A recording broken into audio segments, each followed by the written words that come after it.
Welcome to Pediatric Grand Rounds. Today we're pleased to have Dr. Stephanie Deluca, developmental scientist and directs the Neuromotor Research Clinic at the VTC Fralin Biomedical Institute. She's Associate Professor of Pediatrics, VTC SOM, and the School of Neuroscience at VT.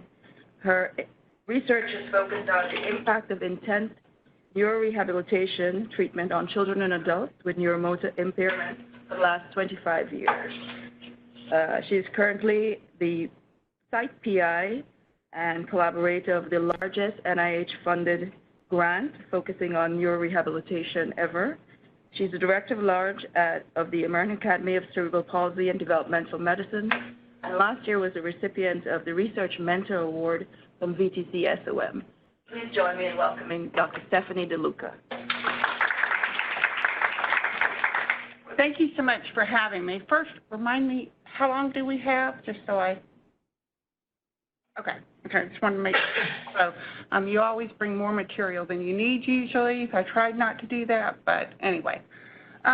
So thank you for the introduction. I'm glad to be here. I'm going to just start off. Some of you may have seen me. I recognize some faces from various places in the past and tell you what I'm best known for, and then we're going to work into my new research.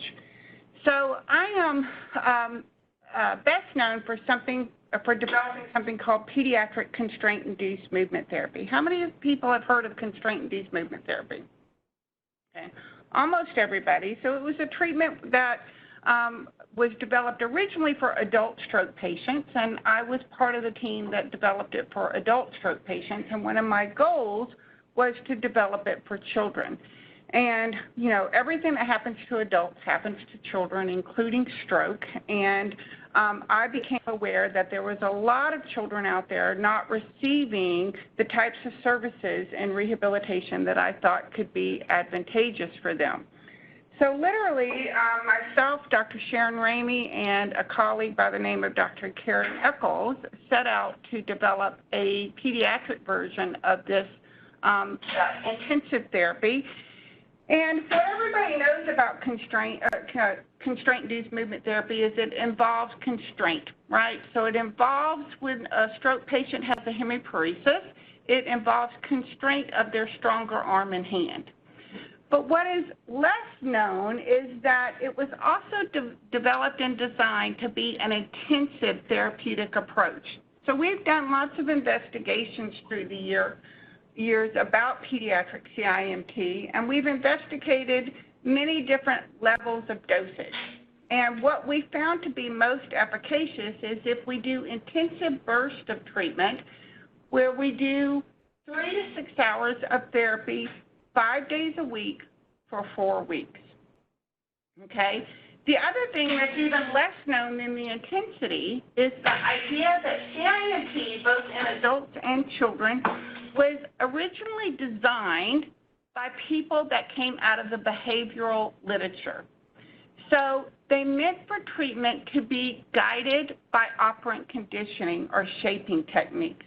Now, operant conditioning is something everybody heard in Psych 101. It's nothing new. There are decades of literature.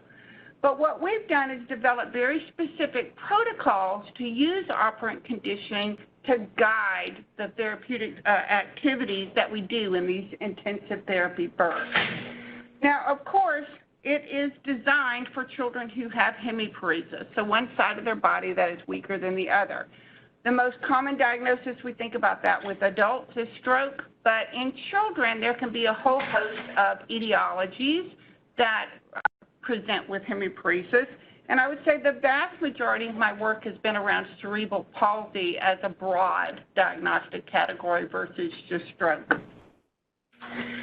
Now, I also want to point out, and I also want to say that I'm the biggest therapy fan, so don't misunderstand this next statement. But historically, we don't have a lot of evidence to suggest to us that what we do in pediatric rehabilitation produces benefits. There's just not a lot of evidence. Am I doing something wrong? Right here. We'll move it over a little bit. Oh, so sorry. I don't generally move around, but anyway. So we don't have a lot of evidence. that what is done in pediatric rehabilitation produces significant benefits. And what I mean by that, there's been lots of studies to say that if you take a group of children who got traditional pediatric services and you take a group of children who didn't get pediatric services with the same diagnosis, for whatever reason, if you compare those two groups of children, they don't look that differently, okay? Now, we don't understand all the components of why we don't produce changes, but a recent review, I say recent, 2013, there's actually been tons of reviews like this, but this is just one of the more famous ones. And it said that only 16 of 64 things that we do for children who have cerebral palsy actually have any evidence and were worthy of recommending. And of those 16, CIMT had the most evidence.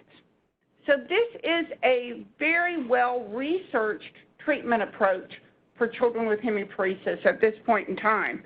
And it's been a big honor of my career to be a part of developing that research.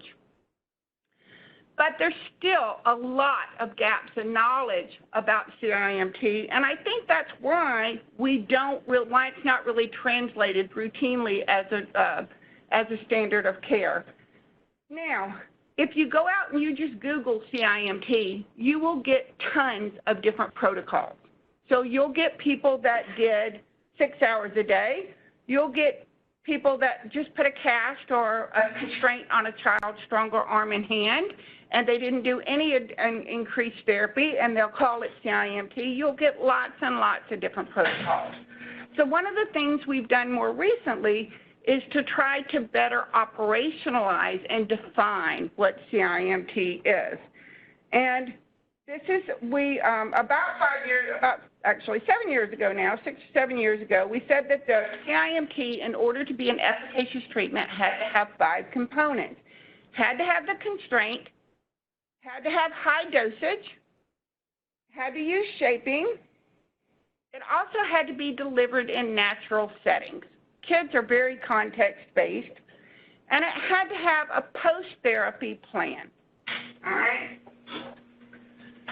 Now, this is just operationalizing the shaping process, so you can start with any type of movement, okay? You're using reinforcement, positive reinforcement, doing lots and lots of repetition, and refining movements. This is to give you some idea of what the data looks like, okay? I don't have a really heavy data-intensive presentation except towards the end, but this is a lot of different clinical trials. The blue is pre-treatment, the orange is post-treatment, okay?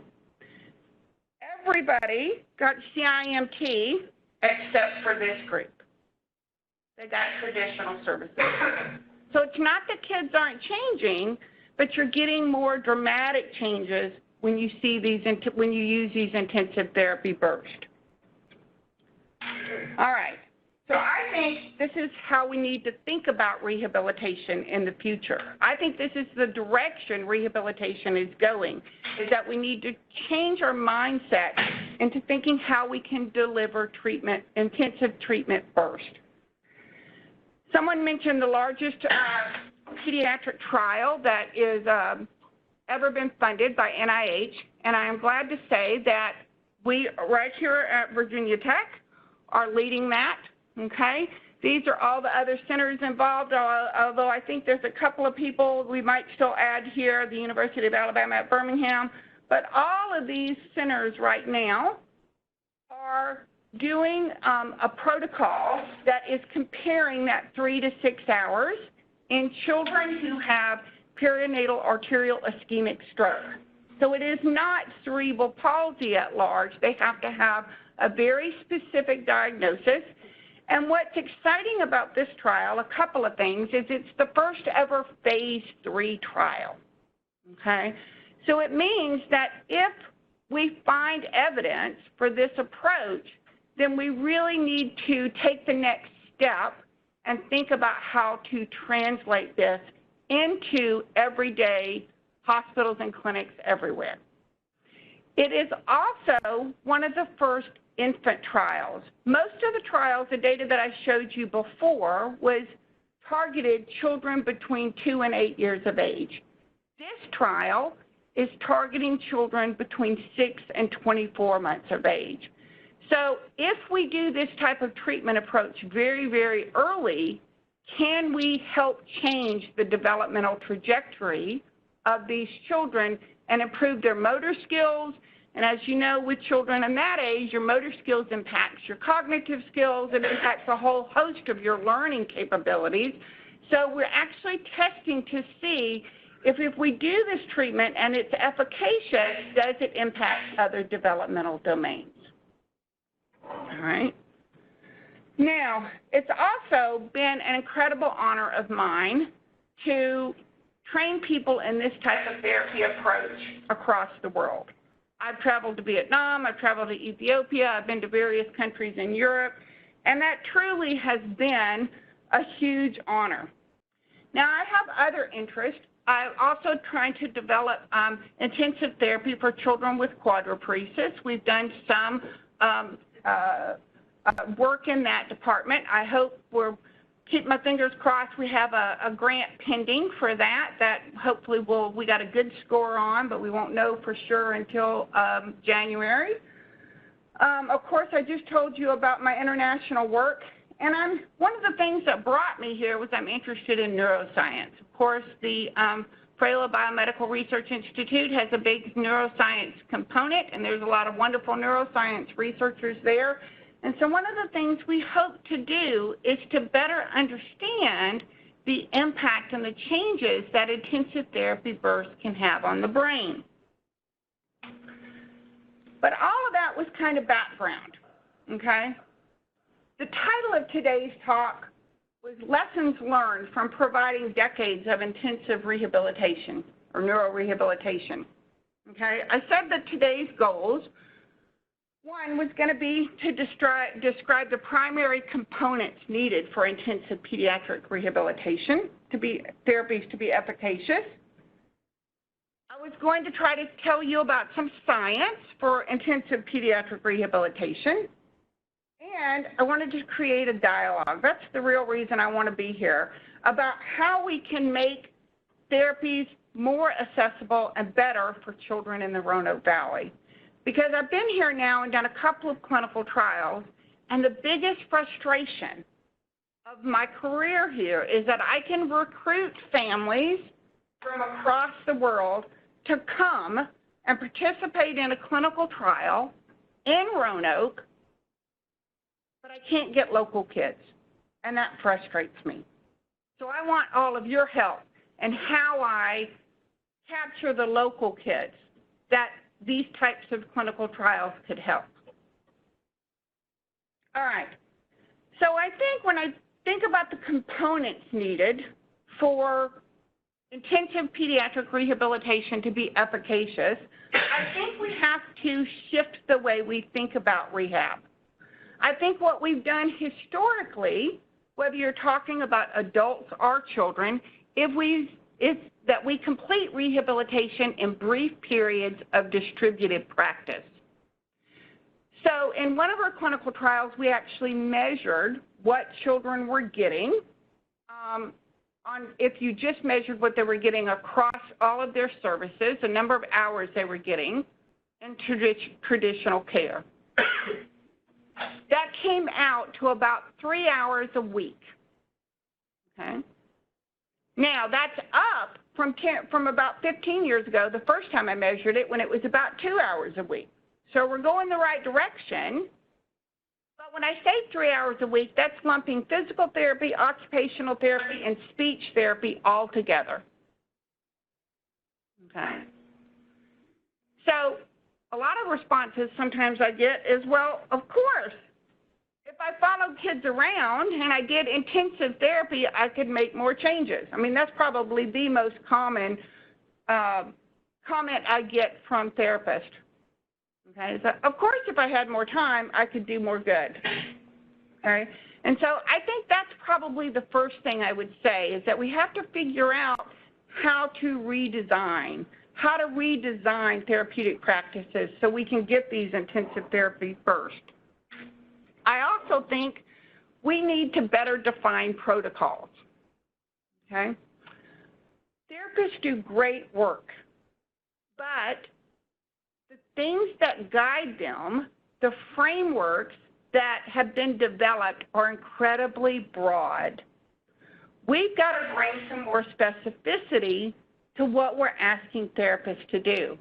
I happen to have spent some time in therapy as an adult myself, and it was the biggest shock to me when I asked my therapist why he was doing or asking me to do what he wanted me to do.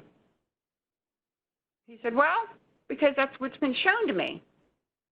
I said, well, is there any evidence for it? He said, well, no.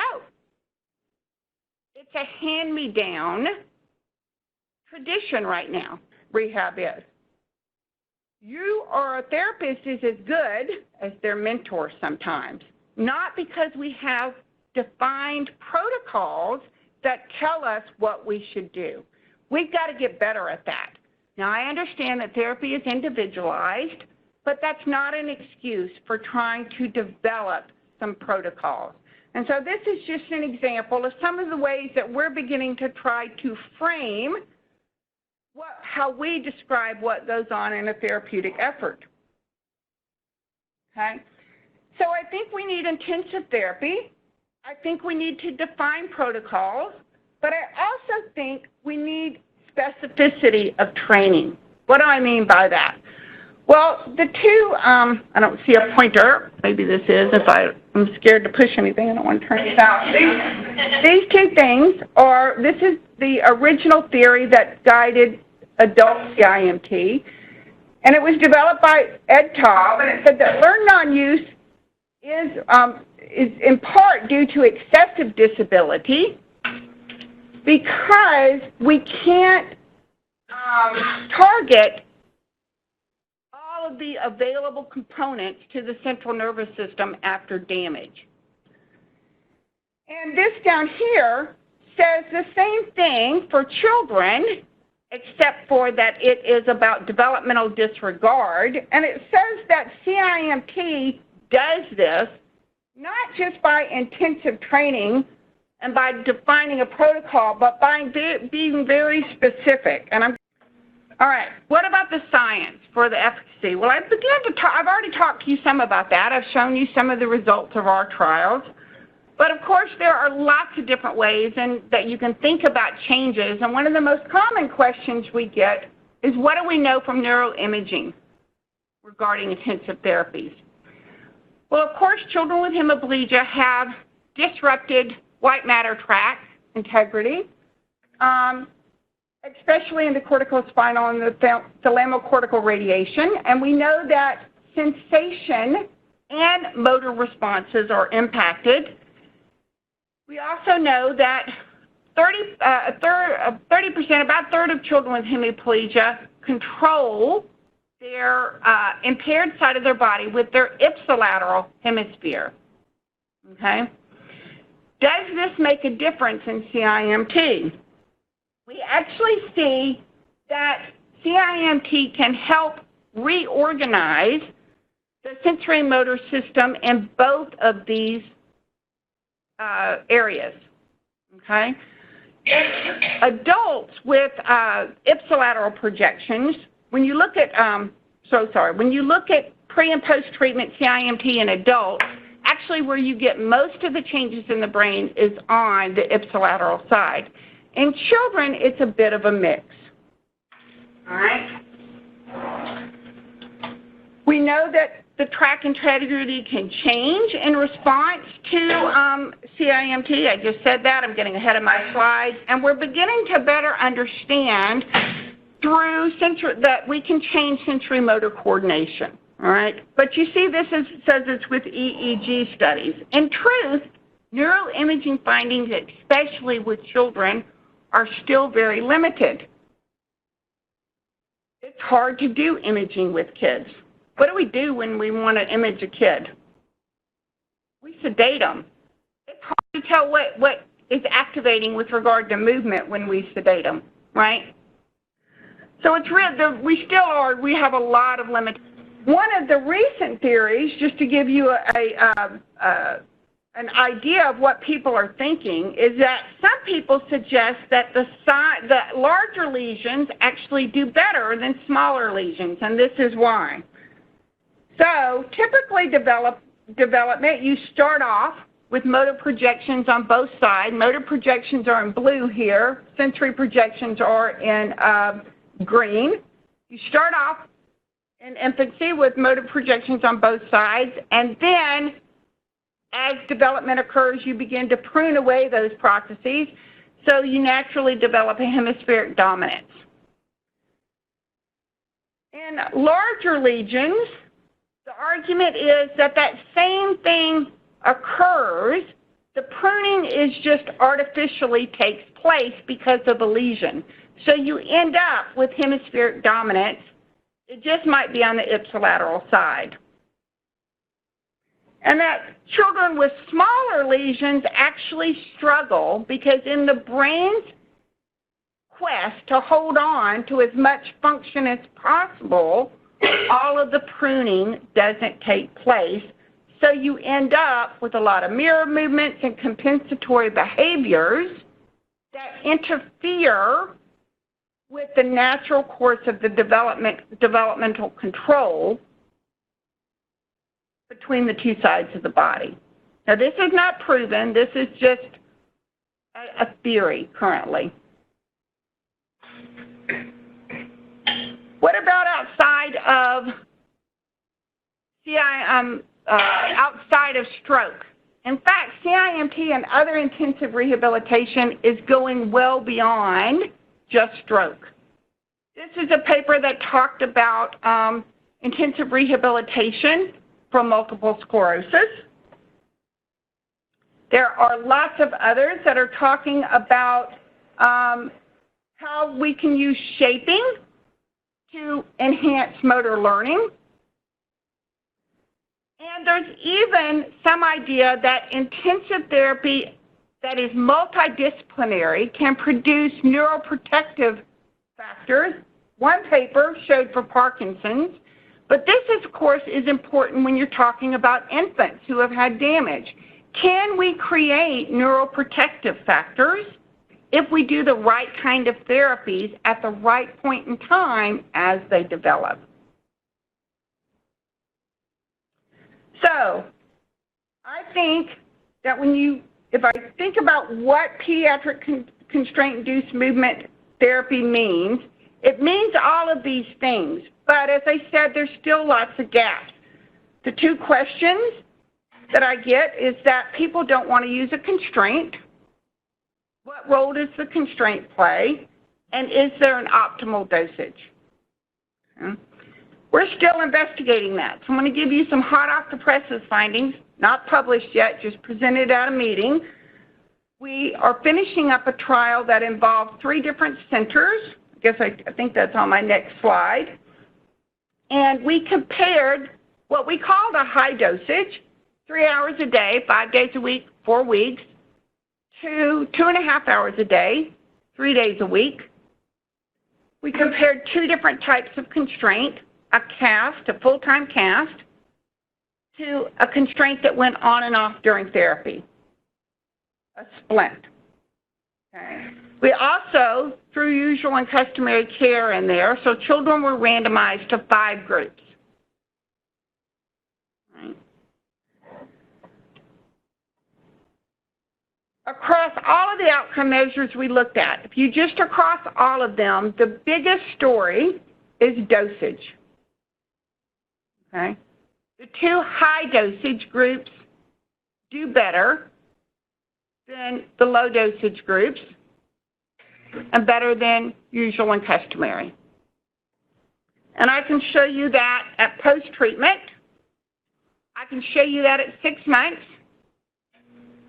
And I can show you that at 12 months. The reason we don't have a usual and customary care at 12 months is because at 6 months, we allowed children to then cross over and receive one of the other dosages.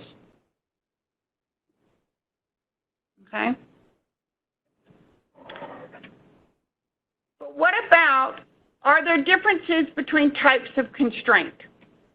So this is on the Peabody Developmental Motor Scales, and what you continue to see is the two green bars are the high dosages. Okay? The solid versus the dotted are types of constraint. So to begin with, these look a lot alike. In fact, you could argue, even though this isn't statistically different, that the part-time constraint is doing better. But I'm beginning to wonder about this point down here at 12 months. We don't have enough power in this study to look at this. So, but I think that overall, what we can be confident in is about the dosage. Now, I can show this across lots of different outcome measures. The other thing that we were excited about, though, was that even our usual and customary kids on several measures are improving during that first month. That's great news. Okay? I think long-term, the dosage begins to play out, and I also begin to wonder why we're getting differential effects in the low dosage group. I'm going to just quickly go through. This is a little bit more complex. So this was a dissociative movement. This is just about your arm. When you get into fine motor skills, it gets real complex. So this is about grasp and finger movements. We probably need another study to factor all of that out. This is about parental report, however. So parents, regardless of dosage, regardless of type of constraint, like CIMT. This was not a shock. This has been found in lots of different studies. And I think it's mainly, well, I think it's two things. I think it's because parents know their kids and they're seeing changes that clinicians sometimes can't see.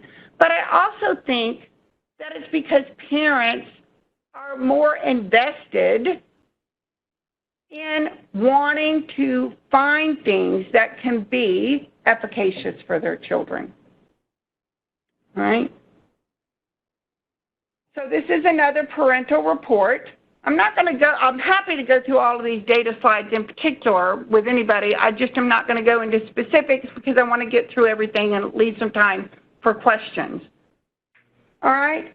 But overall, the findings that we got from this study was that high dosage had lasting benefits compared to moderate dosages, and that parents liked all forms of CIMT. We did not have enough power to really understand if there were constraint type differences. Both types of constraint worked, whether you did full-time casting or whether you did part-time constraint. Okay? UCT did improve, and in fact, it's the only way that you can delineate the high dosage group, because if you compare UCT to the moderate dosage, they were pretty equivalent. So the high dosage is really the only group across all of the measures that is distinguished between these two. But they're all improving. They're all going in the right direction. I do want to say, though, that these findings intrigued me at 12 months. There's something going on. There's something that drops here, right? It really drops here. And it's suggestive that maybe constraint type matters the longer out you go. Again, I don't have the findings. I'm not telling you this study was not powerful enough to find it. We didn't have enough kids.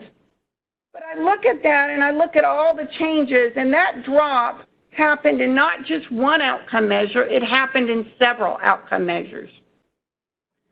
So it makes me wonder what's going on, and if the longer you follow kids, if constraint type might make a difference.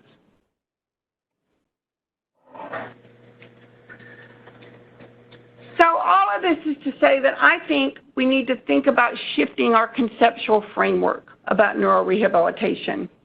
So This is, of course, the classic ICF, okay? And this is the ICF flipped. And it's because I think we want to shift sometimes in therapy from focusing on body function and structures to thinking about environmental and personal factors because we have limited time. I just think we need to keep thinking about body functions and structures and activity because I think all of this impacts all of these. We know kids with CP or kids with stroke are no different than the rest of us. We know movement is better. Okay? We know it makes us healthier. We know it gives us more options. Our bodies are made to move. And so I think we just need to be trying to find ways to help kids maximize their movement potential. I think we need to have every child with hemiparesis be able to do this. Okay? You know which hand's involved on that child?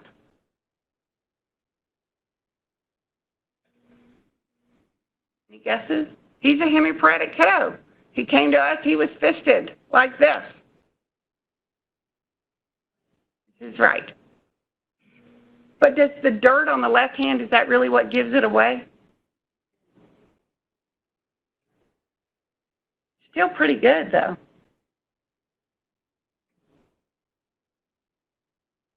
So I was told I need to give you guys some questions. So these are some questions, and then we're going to open it up for discussion. I'm doing this early versus my last slide. Okay, so learn non-use for adults and developmental disregard for children suggests that excessive disability after nervous system damage is due to A, in part because we do not have therapy, it should be therapies to access mass recovery potential, is due to the amount of CNS damage or to a lack of neuroprotective agents.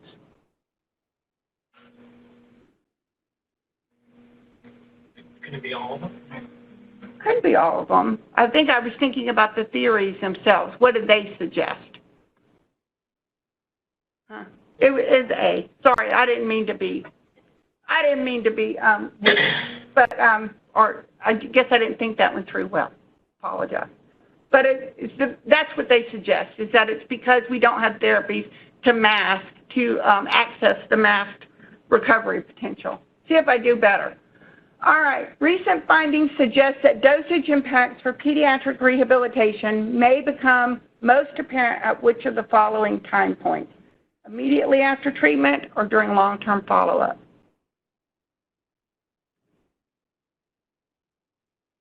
I think it's during long-term follow-up. Those bars just kept growing up, right? They just kept going up. 3, specificity of training and reinforcement actions can impact motor skills. That one's easy, right? That one's true. So that's my 3 questions. Did I check the box?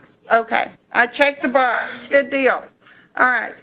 So I want to also, before I go on a little bit, tell you these are my funding agencies, okay? I've been funded by the National Institutes of Health, the American Occupational Therapy Association, and Humanity Inclusion.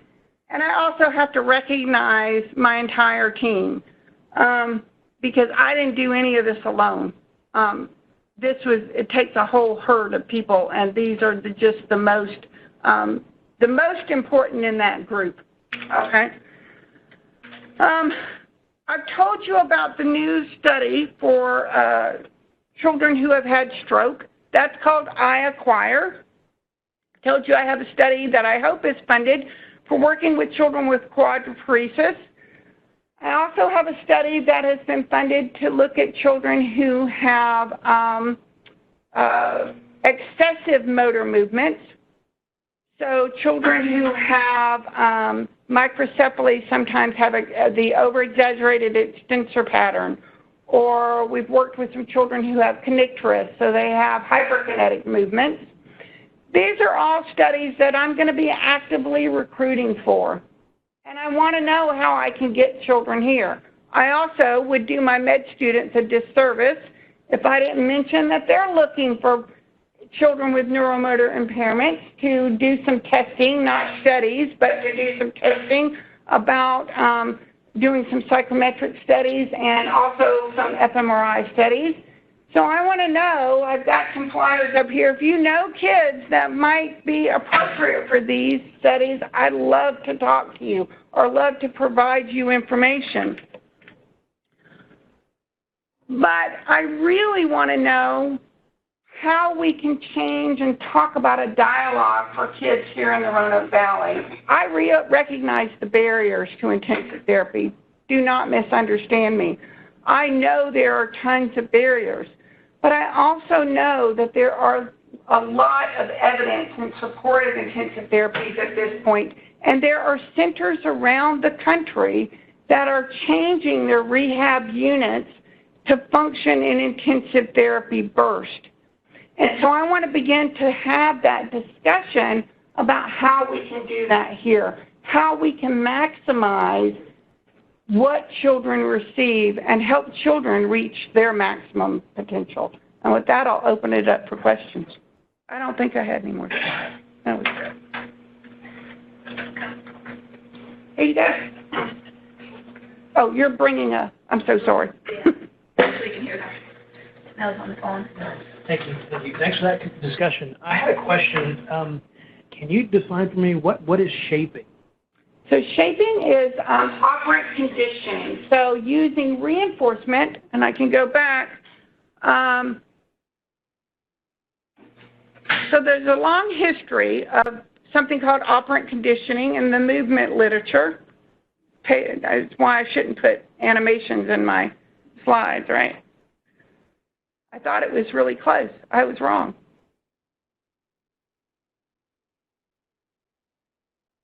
Right here. So it means that you take a skill that you, let's say that I wanted a child wasn't reaching and I wanted them to be able to reach out. So I might just first reinforce any random movement of their arm, okay? And then I'm going to, as they get, I'm going to prompt, and as they reinforce and get a certain level of proficiency with that movement, I'm going to up the ante. So now I'm only going to provide reinforcement if they reach so far, or if they reach to touch a particular area. I'm going to shape that skill with progressive steps towards a targeted goal. And I'm going to use reinforcement and repetition to make that happen.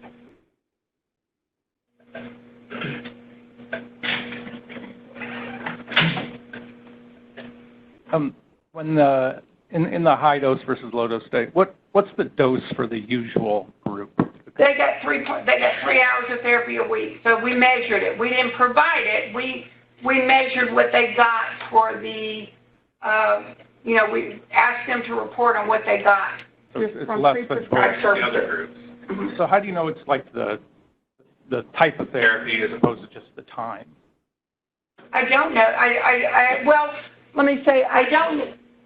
There are some studies that have looked at can we just take usual and customary care and in both adults and children and increase the time, and they don't quite produce the same benefit. They do produce benefit. I don't want to be misleading, but I do think the time is a huge component. Okay, but I don't think that we have differentiated all the aspects. And there are other things, when you look at just the time, it seems to be much more therapist dependent, so you get more varied results across kids, which brings me back to, even if it's not operant conditioning or shaping, that we need to have better definitions of protocols that we can apply across children. Does that make sense? Mm-hmm. Yeah. So maybe I misread the slides, but when you showed the work that you had just presented, so most of the p-values were not significant? Oh, let me go back and see. So it depends on the p-value. So the p-value that I don't have on here, which is the most important because they were all significant, is for time, okay? So because all groups did better across time. So no, I understand that, but for the ones that you did show, most of them were not in the p-value of all the graphs that you showed. That one, so your p there is 0.05, right? Your main effect one. The dosage. Right. In the slides that you showed about all of the other, I guess, gains. Okay, so this was comparing all CIMT at 6 months. So at post-treatment, you do get a main effective dosage, and all CIMT in comparison is significant. At this one, at 6 months, all CIMT drops out a little bit. So if you compare all of these, if you collapse across all of these and compare it to just this, it's only borderline. Right. But if you look at the dosage, the high dosage versus the low dosage is a main effect. Okay. But if we're thinking about how to have a conversation about whether we would be able to do this within our therapeutic settings and whether we could get payers to pay for that as well, then bringing in studies that show significance across those gains would be really important, right? And so talking... I guess I'm confused what you mean. So this is significant. These two groups are significant compared to these. What you've got is that any CIMT is significant compared to usual trial or usual treatment. At post, yes. Yeah, and that the difference between the two groups of your CIMT really falls out of significance. So whether it is 30 hours or whatever your dose is, 60 hours or 30 hours. Right, because these three groups become equivalent statistically. That's right, but not compared to these. So we didn't, as a matter of fact, what I would say from this study is that the lower dosage of CIMT, I would not recommend it above usual and customary care based on this study alone. But in this study, the usual treatment was not controlled for, meaning that the same therapists weren't giving the same types of therapy. So it's really a hodgepodge of what somebody, so really the only thing that you're comparing is time versus specific types of therapy. You controlled for your therapy, but you didn't control for your control group, which is the usual therapy. That's right. Which could be anything. So really the only thing that compares is time, correct? I mean, that's the only thing that you're comparing here. Yeah, I mean, so I can't say that what we did in our therapy was different, if that's what you're asking, than what was done in traditional services. That's absolutely true because I don't know I didn't ask about time and the types of PT, OT, speech, the types of therapy. You're absolutely right. I can't define what was in usual and customary care. Okay, thank you. The difference for a payer between 30 hours and 60 hours is significant. And, that difference there, regardless of the specific interventions that were used, would be an obvious choice for the payer. So I can see the difficulty with this because the population of children that I see who could benefit from this have other issues like respiratory issues that always seem to interfere with participation by a therapist with the child. So they have to be almost always available to do their intervention when it's optimal time. So I can imagine. John, I am not up here telling you there are not barriers. I really am not. And I'm not even telling you I have all the answers to barriers. I think I just think that we've got to begin to have, the conversation has to start somewhere. And what we are consistently seeing is that there are movements in other places that I'm aware of that are saying, and I'm not even saying intensive therapy needs to continuously be delivered. The two children I showed you with the MRI, so not by our choice, but by their parents' choice, they said, okay, we're going to come do an intensive therapy burst once a year versus seeing a therapist 3 times a week all year long. That was their choice and they had the resources. I can't tell you that those children wouldn't have made, because it wasn't a study, it was clinical services that they requested, I can't compare them to another child with the same lesion that went through intensive therapy. But for those of you that see children with hemiparesis, I think they look pretty good at 12 and 13, and that young man had a pretty large lesion. So I'm just saying that there's some evidence out there to suggest that intensive therapy birth might be a way to go. I don't know that it's appropriate for all children. I think for children who have purely hemiparesis, we have a lot of evidence for that. When it gets more complicated, I don't know. The new study that I think is going to be funded is for children with quadriparesis, and it's much more of a feasibility study. So we're going to be looking at and reviewing all of their medical records and having a couple of physicians sign off and say they can safely go through an intensive therapy process, and then we're going to measure the amount of therapy they get through. We don't have a certain number of hours that we're going to say you have to do. We're going to measure, and we're going to measure not only with some fatigue scales outwardly, but we're going to measure some physiological things like heart rate variability and try to see their tolerance for intensive therapy. But that is a feasibility study because that's a population of children where we haven't looked at intensive therapies at all. So we've looked at it a lot in children with hemiparesis, but we haven't looked at it in children with more severe impairment. Thanks for the talk, and I really appreciate you trying to put evidence behind your therapy. That's really important. I'm a little confused with the duration. So the 60-hour versus 60 hours per week per total, I just got lost there. So sorry. So the low dosage group here, I turned it off. Now what do I do? The low dose, I'll have to talk through it. I don't know what I did. The low dosage got 2.5 hours of therapy 3 times a week for 4 weeks. Okay? I'm so sorry. The high dosage got 3 hours of therapy 5 days a week for 4 weeks. So across the 4 weeks, it totaled 60 hours, and across the 4 weeks, it totaled 30 hours. Does that make more sense? So sorry.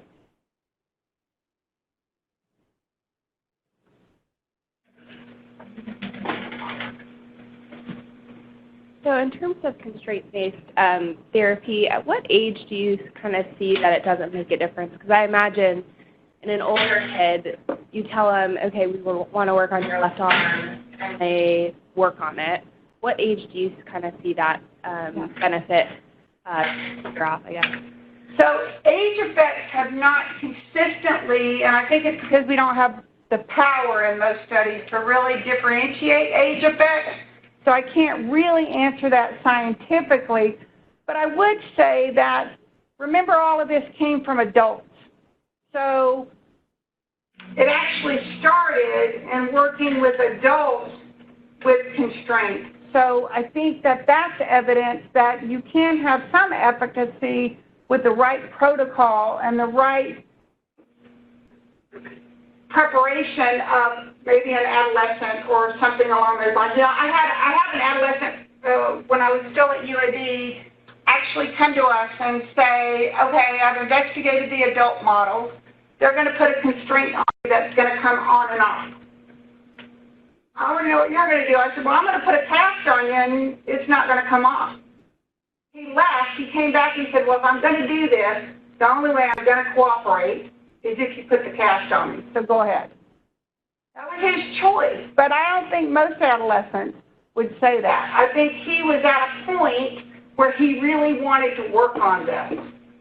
Okay? I think he had gotten to there himself. And anytime I'm contacted by a family who has an adolescent, I won't just have the conversation with the family. It's like, oh, no, I need to know that your child's ready to do this because I'm asking him or her to do something that's going to be, hard.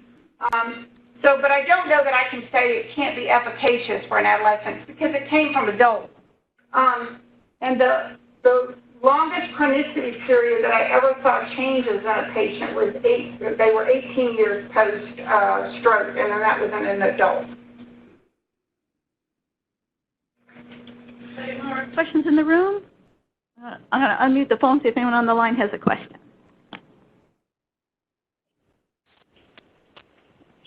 Hi, this is Dr. Mandy Atkinson on the phone with Peds Oncology. And I'm just wondering if you have any experience working with brain tumor patients. I'm always looking for more services for that population. Yeah, so clinically we have seen some kids who have had tumor resections.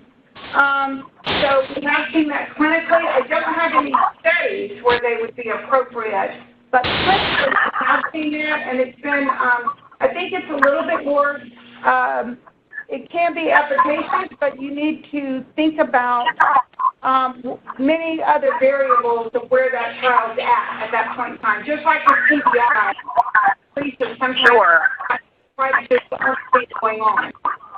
Right. Does that make sense? Yes. Thank you very much. I enjoyed the talk. Thank you.